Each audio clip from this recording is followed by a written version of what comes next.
Hello, my pretties, and welcome back to my channel. I'm your host, Collie Mortwood, and this is Wednesday Woods of Woe. Just kidding, it's Tuesday Tales of Terror.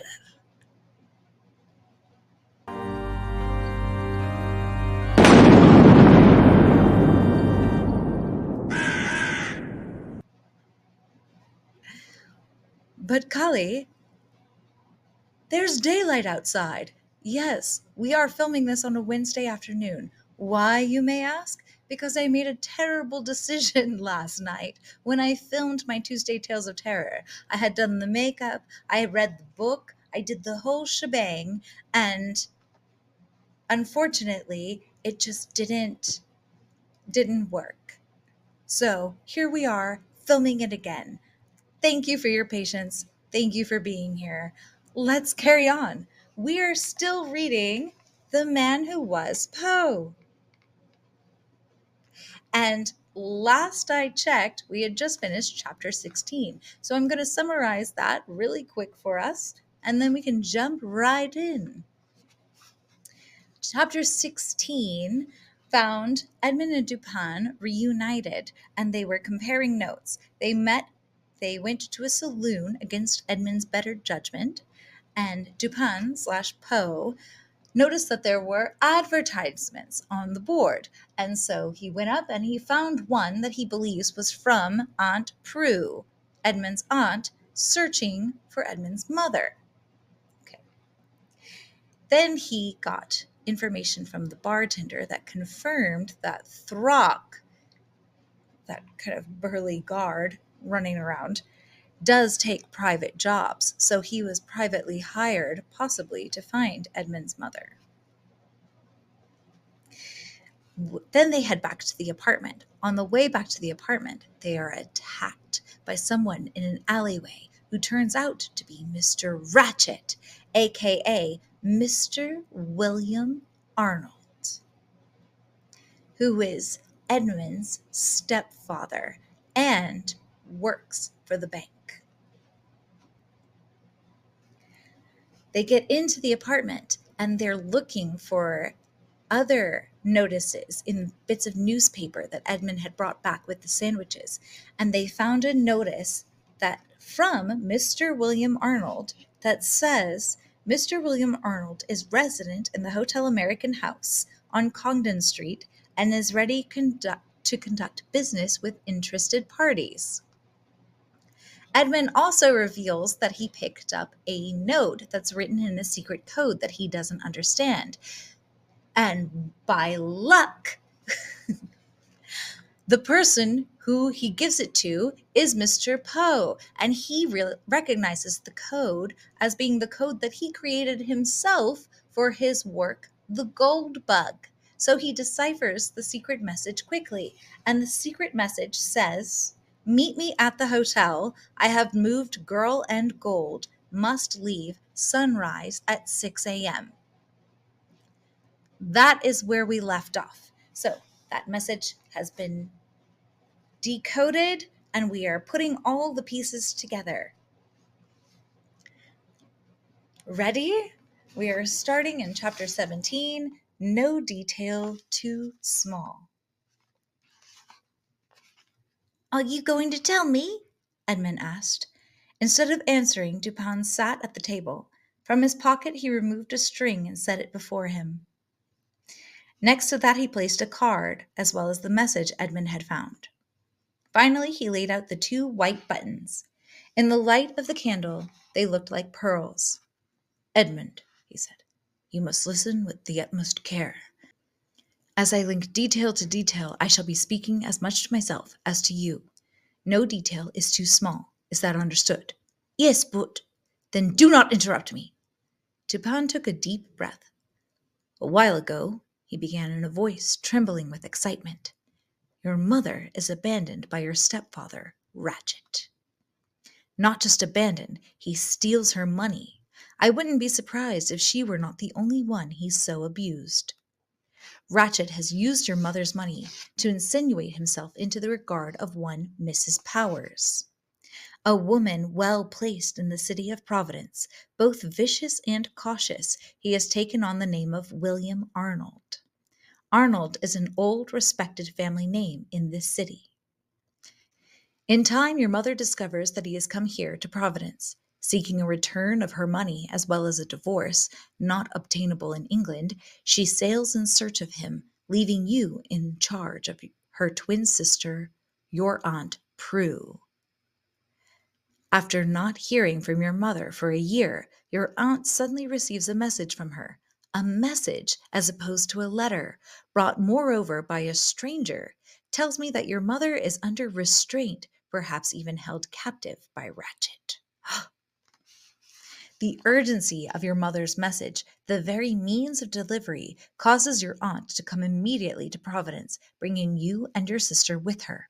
Once here, she commences her search. Do I make sense so far? I suppose. Not long after your arrival, Dupin races on, your aunt asks the Provident Bank to help her in her search by offering a reward. The notice posted in the saloon proves that she spoke to Mr. Poley.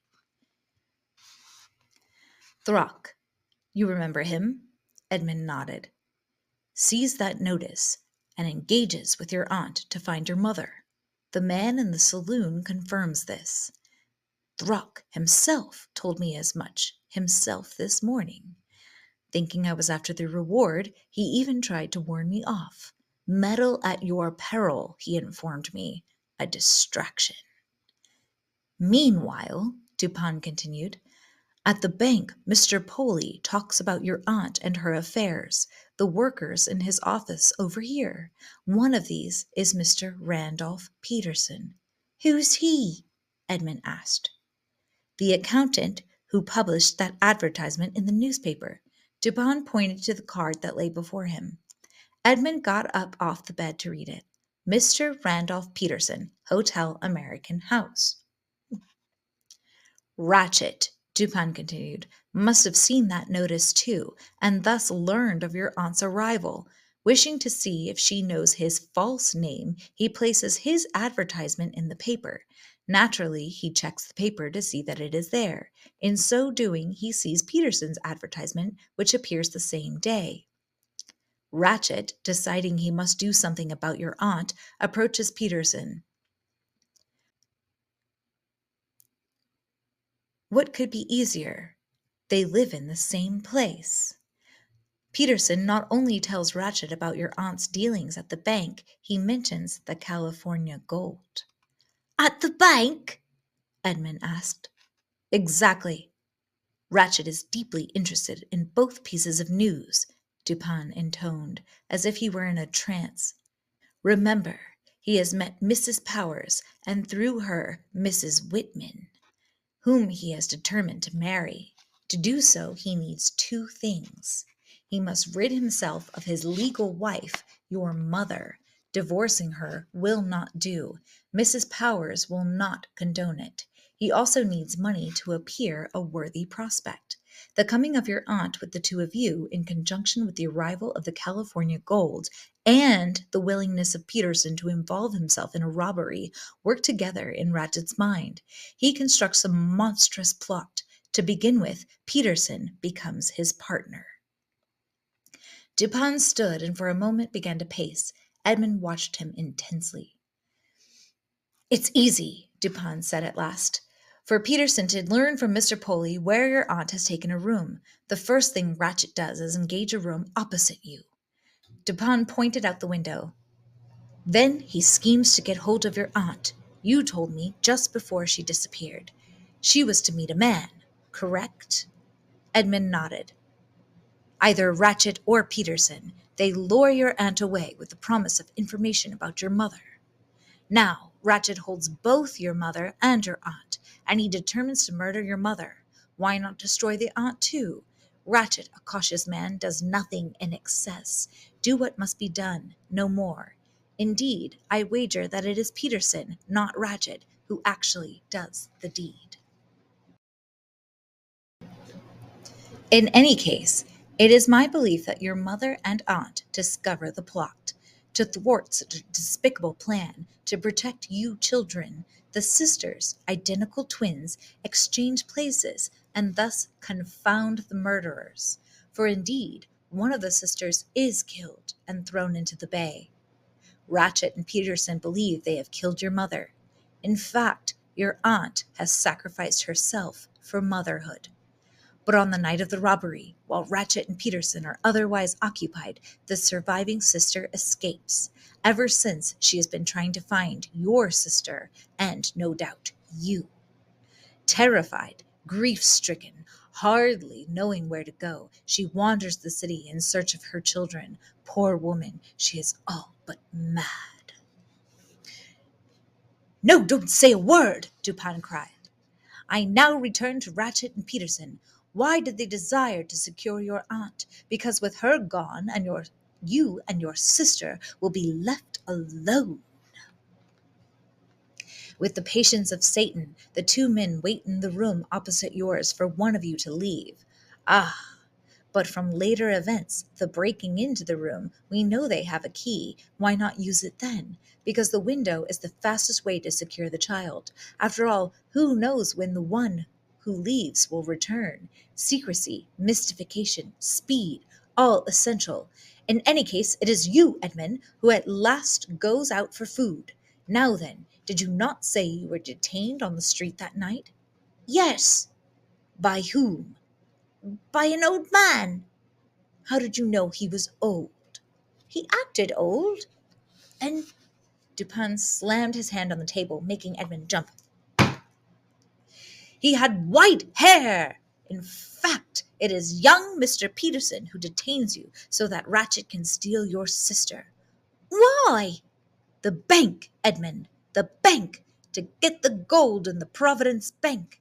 There is an air shaft in that bank vault where the shipment has been placed. It leads to the roof. The roof abuts the hill behind it. There is an alley alongside. Drive a carriage into the alley, and it is a small matter to climb upon the roof and reach the opening. However, while no grown person can go down through the shaft, a child, Edmund, a child, you or your sister's size, could be lowered down by rope. Down the shaft? Edmund gasped, horrified. Exactly. And I have no doubt that if it had been your sister who had gone to the store, they would have taken you and done the same. Edmund paled. Dupin crossed to the table, picked up the piece of string that lay there, and dangled it before Edmund's eyes. I found this in the vault, he said, and compared it with the bell ropes in the Unitarian Church. It is not string, but a piece of strong rope. Individually, the bars of gold are not that heavy. A child, in this case your sister, could place them one by one into a basket that is lowered with her, and then all are hauled away. Do you not see, Edmund, the women in this story? The women who are not here. They are everywhere. Indeed, your sister herself has a means of thwarting these men. A plucky girl. She takes it from that story she's been reading, Hansel and Gretel. Dupin flung the string aside and scooped up the buttons. Your sister leaves a button everywhere she's taken. Peterson, with the bragging vanity of the thief, shows me one he himself found in the bank, little knowing what I know. The robbery done, Dupin continued, the men hide your sister in the abandoned cemetery behind Mrs. Whitman's house in the mausoleum. The second button here proves that. Ratchet, pretending to be Arnold, has been to the house often in pursuit of Mrs. Whitman. He believes the mausoleum is never visited. In any case, all has gone as planned, except the woman they think is your aunt has escaped. Are they greatly concerned? No! What can your aunt do to them? A foreigner, a woman, a spinster. It would be her word against Ratchet, who, as I told you, under the name of Arnold, has allied himself with powerful friends of Mrs. Powers in this city. Ah, but something of great importance happens. Something Ratchet or Peterson could hardly have foreseen. You meet me. and I, as Auguste Dupin, undertake to unravel the mystery. Now, Edmund, this morning, under my direction, you go into a clothing store. Ratchet sees you. Edmund, these are the crucial moments. Consider how his mind must have worked. 1. He sees you, recognizes you, and is struck by your similarity to your sister. 2. That reminds him of how much alike were your mother and aunt. 3. Suddenly he asks himself, did we kill the right woman? Could it be that it is my wife who escaped? 4. Unable to be certain, he becomes panicked. 5. He must find the truth. 6. He rushes to his room and discovers that picture in the trunk. 7.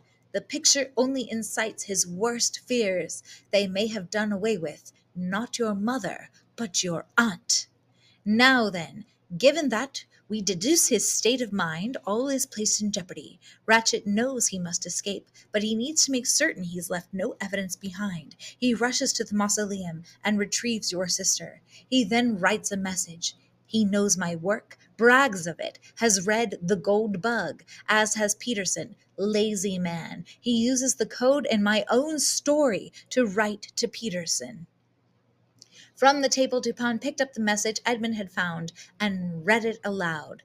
Meet me at the hotel. I have moved girl and gold. Must leave. Sunrise at 6 a.m. But before Ratchet can deliver this, Mrs. Powers observes him in the cemetery and detains him. That's when you overhear the conversation. Ratchet drops the message. Leaving Mrs. Powers, he must send another message to Peterson. They meet and make plans at the hotel, while Arnold goes to the tea party. He cannot refuse Mrs. Powers. Peterson is to do 2 things: clean out the mausoleum, then secure you. Me? Of course! If they have both you and your sister, your mother will have that much less of a hold on Ratchet. And it is you, Edmund, who make it easy for them to try. What do you mean? Did you not say you followed me to Mrs. Whitman's? And then the maid to the Hotel American House? Yes, but what happened next? I followed her and Mr. Ratchet back to Mrs. Whitman's house. And then I went to the docks. Don't you see? Peterson, in the hotel, must have seen you and followed you all the way. Edmund's mouth dropped open. Meanwhile, I go to my meeting with Mrs. Whitman in the cemetery. When I do, I see a person resembling the dead woman I've seen in the court of inquest. I see her coming out of the mausoleum. I believe it to be the ghost of your aunt. Now then, only when I see the daguerreotype do I realize there are 2 women who look alike. Understanding that, I know I have not seen a ghost. I am not mad. It is something more extraordinary than that. I have made a mistake. No, the woman I saw was either your unfortunate mother or your aunt looking for you and your sister. One further point. At Mrs. Whitman's, I unknowingly alluded to the incident at the clothier. Ratchet, hearing me, believes I know the truth, though in fact at that moment I do not. But when he rushes out and comes to wait near this building, prepared to kill me, it provides the final proof that I have thought it all out properly. Now, no doubt, at this very moment, he is preparing to flee the city. With Sis? Dupin, exhausted, sat down at the table. I don't know, he said. But who was killed? My mother or my aunt? Dupin shrugged. Edmund said, Captain Elias told me he saw someone this morning on the docks who looked like Auntie. He told her about the inquest. The woman I saw. And another thing, Edmund said, becoming more and more excited. It's about the cemetery. What is that? Just before I found you at Mrs. Whitman's there was a man there. Hair so blonde to be almost white, said Dupin wearily. Bright blue eyes, round, red cheeks. Edmund nodded. That is your Mr. Peterson. More confirmation of what I've been saying. Failing to murder you, Peterson returns to the cemetery for a final clearing out of the mausoleum. I thought he was praying, Edmund said. He dropped this. Edmund took out the prayer book and offered it to Dupin. Dupin considered the book, then flipped it onto the table. Doesn't it tell you anything? Edmund asked, disappointed. Left by the woman I saw. She must have gotten it from the Unitarian Church. They allow the homeless to sleep there. It suggests she may well be there now. Now? Yes, of course. Dupin reached into his carpet bag and removed notebook, pen, and ink bottle. But, Mr. Dupin? That's not my name. What? My name is Poe. Edgar Allan Poe. Mr. Poe, aren't we going? Going? Going where? To the church. Why should we? You just said my mother or my aunt might be there, and maybe sis too. Poe shook his head even as he opened his notebook. As far as I'm concerned, they're all dead. Edmund, shocked, stared at him. But they aren't dead. You just said so. In my story, they will die. Poe dipped his pen into the ink bottle. Edmund gazed at the man in disbelief. Mr. Dupin! Poe! Mr. Poe, this isn't a story. Poe, poised to write, gave a shake of his head. Edmund, I should really appreciate it if you would go back to that saloon and get me some drink. I never quite finished. He laid some coins on the table. Edmund felt weak. Believe me, Poe said. I've done more for you than any other human could have done. Now, I have my work to do. But we have to find them, Edmund cried. Edmund, I am a writer, not an adventurer. My function is to think and then to write about what I think. Must I repeat myself? I'm no longer concerned with your story. As for my story, I have a more elaborate ending to pursue. Didn't you hear me? Can't you understand? I am no longer Auguste Dupin. I am the man who is Edgar Allan Poe. Edmund stood still, staring at Poe as he bent over his notebook, writing. But, boy, is this the thanks I get for solving your problem? Go! After a moment, Edmund stepped forward, placed the money on the table, turned out, and went. Poe lifted his head and listened to Edmund walk down the hallway. When he heard the hall door open and close, he sighed, put down his pen, and took up the money. Next he put on his great coat. Then he, too, left the room. Chapter 18. The Woman in the Church. Edmund dashed out onto the dark street. Rain was pelting down. Street gutters ran with foam and filth. Gusts of wind hurled fists of water against walls, rattled signs, and pulled doors open, only to bang them shut. The few people abroad, their collars up, hats low, hurried by. As if trying to outrun the rain, Edmund bolted for Benefit Street and did not stop running until he reached the Unitarian Church. The church was an enormous white stone building whose steeple, towering high, seemed to melt into the dismal murk above. Over its door, a lamp, swinging wildly in the wind, was lit. The light it cast on the church's white porch made Edmund think of a pile of dancing bones. How lovely! Panting for breath, soaked to the skin, and shivering, he hastened up the walkway and tried the central entry. When it didn't yield, he went to the side door. That was open. As large as the building looked from outside, it seemed bigger within. Its central hall was huge, its pulpit massive. From the ceiling hung an enormous chandelier jeweled with a few small candles whose flames fluttered like pale butterfly wings. Edmund ventured down the center aisle. Most of the main floor was covered with pews, and he could make out a grand balcony on three sides with more rows of pews. All had polished rails. Tucked behind the rails were prayer books like the one that he had found. Edmund stood and listened to the sounds of the storm outside. The rain, pounding above, echoed the beating of his heart. Gradually he began to hear sighing, muttering, deep breathing.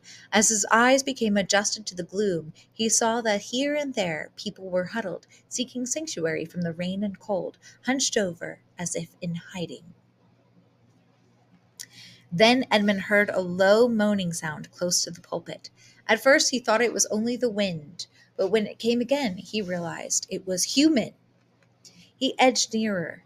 Someone lay curled against the pulpit. Gradually he saw that it was a woman, and she was wearing a faded, torn gown of striped white and pale green.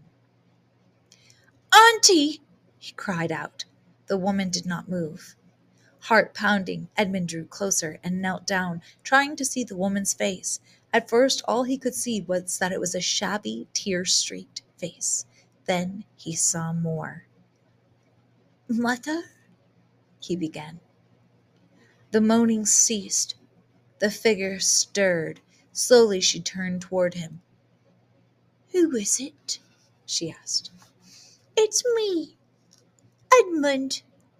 The woman pushed the hair out of her face. The face was thin and filthy, her eyes dark and disbelieving. "Edmund?" she whispered. He nodded. Her lips trembled. "Alive?" "Yes." She reached out slowly and gently touched his face, letting her fingers linger. Then she withdrew her hand, turned from him, and looked around the church as if to reassure herself about where she was.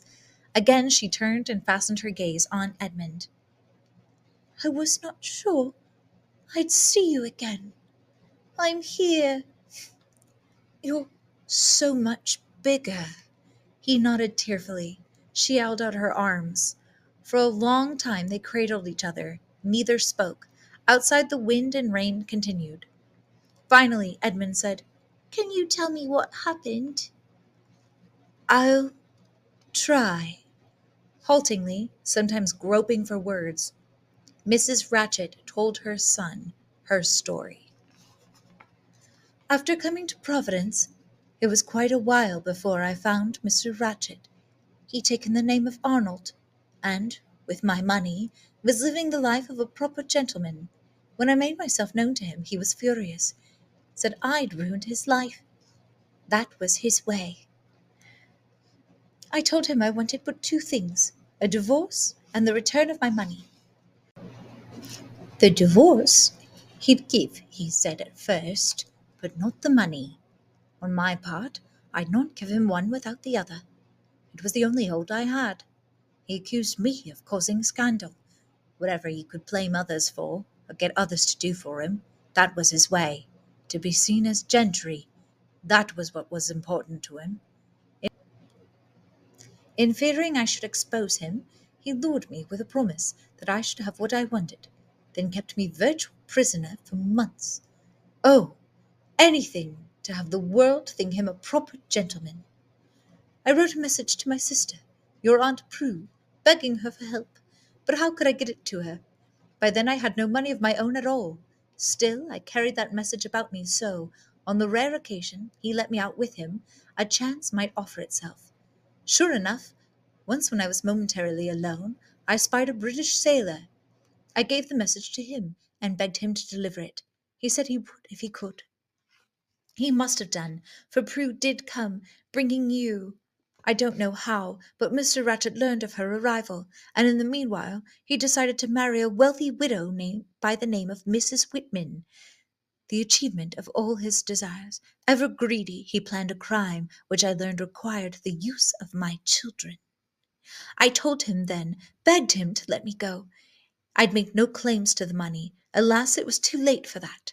First he found a way to get hold of Prue. Oh, Edmund, she and I had a painful reunion. Worse, when Mr. Ratchet demanded her room key, we were in dreadful fear that he intended to use you and your sister in some life-threatening way we could not grasp. And then there was our gradual awareness that he had the most dreadful designs on me, his wife. For Mr. Ratchet had taken on a partner, a young man called Peterson. A vicious man, he was always egging Mr. Ratchet on to violence. One night we overheard Peterson urging him to kill us both. The two men argued. Mr. Ratchet, squeamish in his evil way, said it was only needed to be one, me. his wife. It was my sister Prue who, in a desperate scheme to thwart their plans, conceived the idea of our changing clothes so as to confuse them. She would sacrifice herself, while I, your mother, would at least have the chance to save you. Reluctantly, I agreed.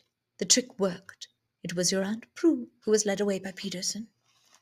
But as Prue was taken away, Mr. Ratchet warned me, whom he thought to be Prue, that if I got up to any mischief, the children's lives would be forfeit. That same night I escaped, but I was so horrified by my husband's final, fearful threat that, though free, I felt lost, unsure of where to turn. I did make my way to the church where I slept some and prayed. Next morning I was so distracted that I could not recollect where it was that Prue had said she had taken a room. I knew only it was by the docks. There in search for you I went. At the docks I learned for certain of my sister's death. I went to the inquest. More frightened than ever, I ran from the place. Chance brought me to see Peterson outside the bank. He was talking to a man, but then Peterson set up off on College Hill. I followed. Peterson stopped to turn into a cemetery and entered a small mausoleum. While I watched, he soon emerged and hurried on. Suspicious, I followed his tracks. In the mausoleum, though it was deserted, I found evidence that someone had been there. I was certain it was my children. It was then that another man discovered me, the same one I had seen Peterson talking to outside the bank. But when I saw he was not alone, I fled. In despair, I crept back to the church. The rest Edmund knew. He in turn told his mother what had happened during the time they had been apart. He told her how Sis had been stolen, and about her terrifying role in the robbery, and how he had been searching and searching for her. Finally his mother said very quietly, "Edmund, do you think your sister is alive?" At first he hesitated, then nodded. "But where is she?" "I'll find her," Edmund declared, as gently he helped her to her feet and down the aisle of the church. That concludes part 2. So next time we are going to start off on part 3, which is leading us right up to the very end of the book. So glad that he found his mother alive. What is Mr. Dupin doing? He's crucial to this case. I really hope that he steps up and jumps in at some point and helps Edmund and Mother reunite with Sis. That is that. I hope that you have a really wickedly wonderful Wednesday and get up to something witchy. It is a full moon after all. Pepper and I are going to the pumpkin patch this afternoon, so I'll be posting pictures of that on their Instagram account, my pets, my creatures, and that is Mortwood Menagerie. And I can actually post a link to that in the description as well if you'd like to follow their Instagram account. They're not very consistent because, unfortunately for them, it's me running it. So the posts are few and far between, but when they're there, they're so cute. And you're going to love it. You're going to love it. So anyway, enjoy the rest of your week. And I can't wait to kick off part 3 on next week's episode of Tuesday Tales of Terror. Until next time, I love you. Peace. Yes, stay spooky. Mwah. Ciao for now, mother lovers. Before I forget, subscribe to the channel if you haven't already, like the video, and leave me a comment telling me what are you dressing up as for Halloween. We have 2 weeks. 2 weeks, people. This is not a drill. It is happening. It is happening. Ciao for now.